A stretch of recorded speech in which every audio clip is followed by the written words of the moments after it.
Hello, this is Davie here, just to let you know who I am.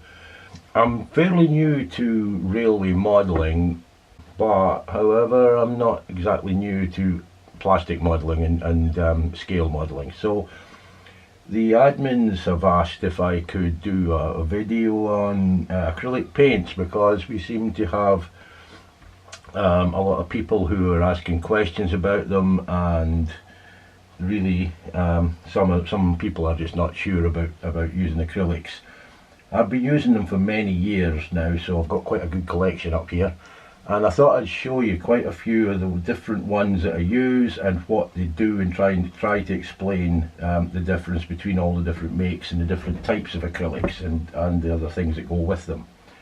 So I'll start with Tamiya paints, which I've got a few here. These, I think everyone's heard of Tamiya. They basically do, oh sorry, I just knocked the camera. They basically do three different types of paint. We have, this is a gloss red, so they do a gloss. Now Tamiya paints are not exactly very good for using with a paintbrush. They're really designed for airbrushing. You can paint by hand in small areas. They dry extremely quickly and they don't really like the paintbrush at all, but they can be used for small detail work, or painting little figures and stuff like that. So they have the gloss, which is always an X number. Gloss is always an X number. And we have matte colours, which is an XF number. Pretty much the same thing, except it comes out as a matte finish. That's a dark copper. But they also do clear colours, which if you have tinted windows, for example in a vehicle or even in a house, they have these clear colours which are, you can basically see through them, and they come up giving you over a piece of clear plastic card a tinted finish. That is a clear red. These also have an X number as well. That's the red one, there's an orange one. Orange, for example, if you were painting indicator lights on a car or a truck or something like that. So Tamiyas, and like I say, they're really mainly used for airbrushing. But what I mainly use in my modelling world is a company called Vallejo. Now Vallejo are they have a huge range of paint compared to Tamiya. They mainly aim towards military vehicles and aircraft, but I find that their paint range can be used even for model railways. This is a basic red. Now these are very, very good to use with a paintbrush, but they do a couple of different things. That's a red one. There's a German camel pale brown, but again it's a lovely brown which can be used on woodwork, on buildings, or even carriages and scenery. That's just another one of them. So what you look out for is model colour, and the model colour is the one used for painting with a brush, although it can be thinned down and it can be sprayed as well if it's well thinned. So that's model colour. Now they have another range called model air. This is very thin, it's almost like ink. This is an olive green. This is airbrush ready. You can drop this into your airbrush and use it more or less straight away. In fact, I tend to sometimes even thin it further. I don't have my airbrush handy, I will let you see it. So model air is their other range, and there's another model there, that's a khaki brown. Now they have a sort of sister company called MIG of Jimenez. This is a Spanish company, by the way. Now they do pretty much the same paints, but they have different ranges of colours and so on. These come more or less ready for the airbrush. They can be hand painted as well. You just need to use several coats, very, very light coats, and you will end up, that's a dark rust. The difference with these ones and these ones is the MIG range, they have a little steel ball inside for, if you can hear it, which helps to agitate the paint inside and mix it a lot better. They all have this little tiny stainless steel ball. They have a fantastic range of metal coat colours. This is in a matte aluminium. They have some brilliant metallic colours. I've got a gunmetal up there as well as steel and all sorts. So, and brass, gold, everything you would possibly need. These you can Google MIG of ammo, or if you just put in MIG paints, it'll come up with them. Look for them, because these paints really are good. And the other great thing about these ones is, when you take the lid off, they have a little eyedropper. So if you use a little plastic palette, oops, sorry, I keep knocking my camera. If you use a little plastic palette, you can pop in exactly the right amount of paint you want to use with your brush, and you're not wasting a lot of paint. And you're also not having to take the lid off all the time. You can just simply do that, put the lid back on, obviously. So that's actually quite handy, and they all have that. There's another company who do a very similar thing, and they're called Army Painter War Paints. I know these are for gamers, but their colour range is fantastic, and these are brilliant paints for using with a paintbrush. That's a Viking blue. They don't have as big a range as Vallejo or MIG, but they have some really nice colours. Their matte black is fantastic, fantastic colour. This says shining silver, but it's really a chrome. It's a metallic. The metallics are lovely when they're put on with a paintbrush. Again, they've got the little eyedropper. Pretty much bottles are all the same. I think they must come from the same company, but anyway. So Army Painter War Paints are another type to look out for. And of course we have Citadel paints, which are mainly used for Warhammer colours, but a lot of these are great again for painting with a paintbrush. This is called Zandri Dust. It's a sort of very pale beige colour. Very handy for any type of scenery work or buildings, houses, you know, any type of work on that sort of thing. And that's the main ones I use. I also have some of these cheap and cheerful artist colours. This is a chocolate brown, and we have here a spring green. I've got about another dozen of them up there. Now these are great for your scenery. If you pour some of these into a dish, add a load of thinners and thin it right down, use a big wide brush, you'll cover a big area of ground as a base colour before you put your grass on or whatever you're putting down. Even if you used a grey, thinned it down, very watery, put a grey over the top of your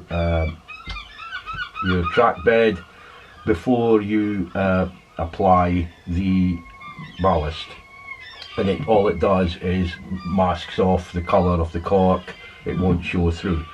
And one of these is about £1.20, and that's a big bottle. If that's thinned down about 4 thinners to one of these, you're going to get quite a lot of paint out of that, and it'll spread really well with a big wide brush. Talking of brushes, I have, these are my main brushes, and I've got everything here from a 000, little 000 there, that's a brand new one actually, right up to big wide brushes. Brushes like these, if you're weathering and you're putting rust marks onto, say, a metal bridge, these have got little cutouts in the bristles, and very, very good for putting streak marks onto, rusty streak marks, for example, onto the side of a metal panel or a metal building, corrugated iron, anything like that, and they come in different sizes. Search around in artist shops for stuff like this. You will find all sorts. There's another one there. I've got a big fan brush here, which is very, very good for blending blending, for example, if you had faded paintwork on the side of a truck or on the side of a wagon or anything like that. This is good for blending in. So all sorts of brushes there, collect them up. Some of my brushes are expensive, I use them for the really fine work. Some of them are just cheap and cheerful, like this one here. It's got very thick, heavy bristles on it, but very, very good for applying rough paintwork, for base coat on dioramas and for scenery. So it doesn't matter, you know, it's not a very fine brush. But you use all different kinds. There's no set rule for brushes. You buy what you need, and you basically use your good ones for the very, very fine, good work, and the cheaper ones for the rough work that's not really so important. So that's my brushes. When it comes to thinning paint, there's quite a lot of thinners out there. I use good old Humbrol acrylic thinners, and I also have some Tamiya acrylic thinners as well. These I mainly use through my airbrush, but if I was thinning down this stuff here, I would just pour a load of that into a little dish and then squirt this in, mix it up.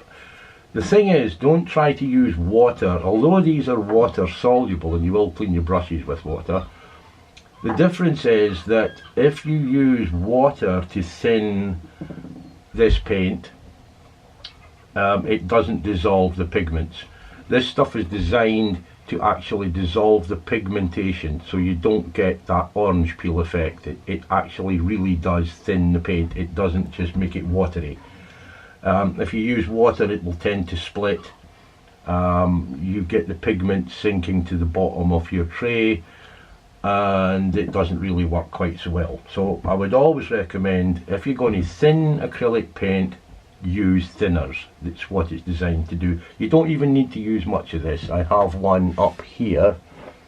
This one is almost empty. It's up to there, and I've had that for 2 years, and I do build a lot of models and big kits. Well, maybe not so much now, but so that's lasted me 2 years. So you know, it doesn't go wrong. For painting by hand, the problem with acrylics is, and especially in hot weather, this stuff dries quickly. So if you want to make it last you know, on your brush a little longer, or if you're blending two colours together, for example, get yourself some of this. It's an acrylic retarder. It's a gel. It's not a thinner of any kind. And this one I got from Hobbycraft. And it's just a jelly. See if I can get it to pop up. There we go. It's a jelly there.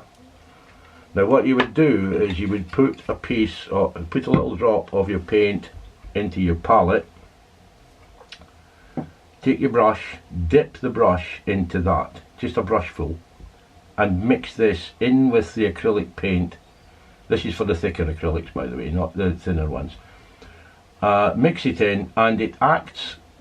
Your paint will then start to act almost like an oil paint. It will take a lot longer to dry, and it allows you to work with it for an awful lot longer if you really need to. And especially if you're wanting to blend paints just like the oil paint artists do. So a bottle of this, and a bottle of this will last you quite a long time. It's not cheap. It's not expensive. As I say, nip into Hobbycraft, have a look around the artist section. You will get loads of stuff like this. So that's that one.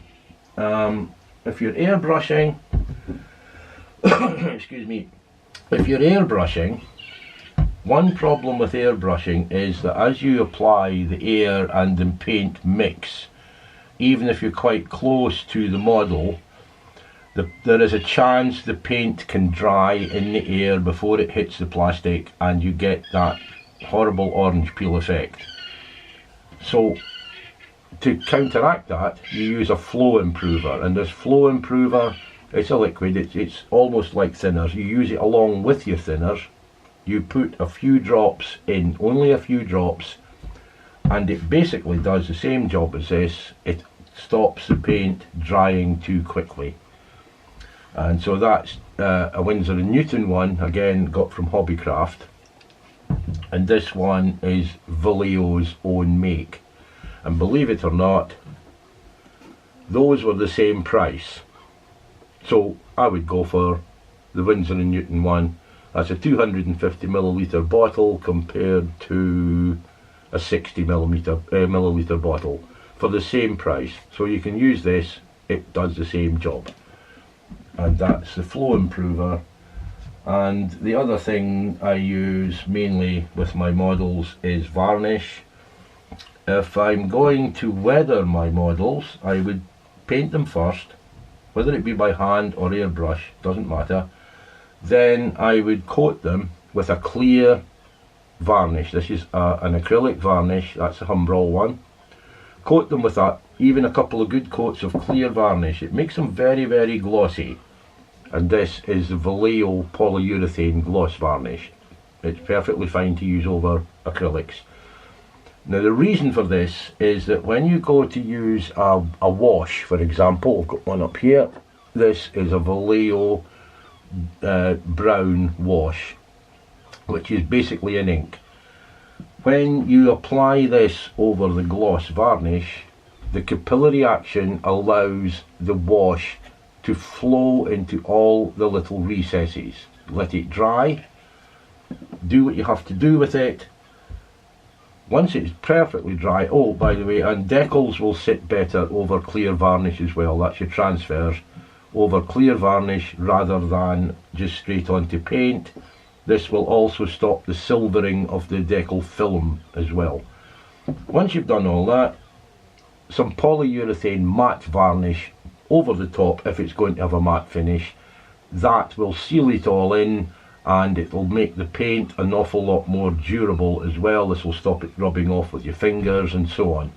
So these are just the basics which I'm showing you just now, just to give you some idea. For those of you who are not sure about acrylic paints, I left using enamels many years ago. Enamels smell bad, they're not good for the environment, and at the end of the day these cost pretty much just the same. And I've got somewhere in the region of 500 to 600 different colours up there somewhere on my shelves, and that's been collected over the years. But don't go by what I've got, buy what you need, and don't overbuy, don't overspend on it, but give them a try. Look around and see what there is. Google things, use Google, look up Vallejo, that is a brilliant company. Look up Amo of Mig by Jimenez, again a sister company to Vallejo. Have a look to see what they have. They have a fantastic range of stuff, and there's nothing wrong with Humbrol either. Humbrol is perfectly good as well. I don't actually have any Humbrol paints, but I stopped using them a long time ago. And as I said, go into your local hobbycraft or art shop, have a look to see what they have. These things will last you a long time. So I hope that's helped a bit. I will do a couple more videos. I'm going to do one on weathering products next, and follow that by an actual demonstration on what some of this stuff can do, and hopefully have my airbrush rigged up as well to let you see what that can do too. So there we go. I hope that's been helpful, and thank you for watching.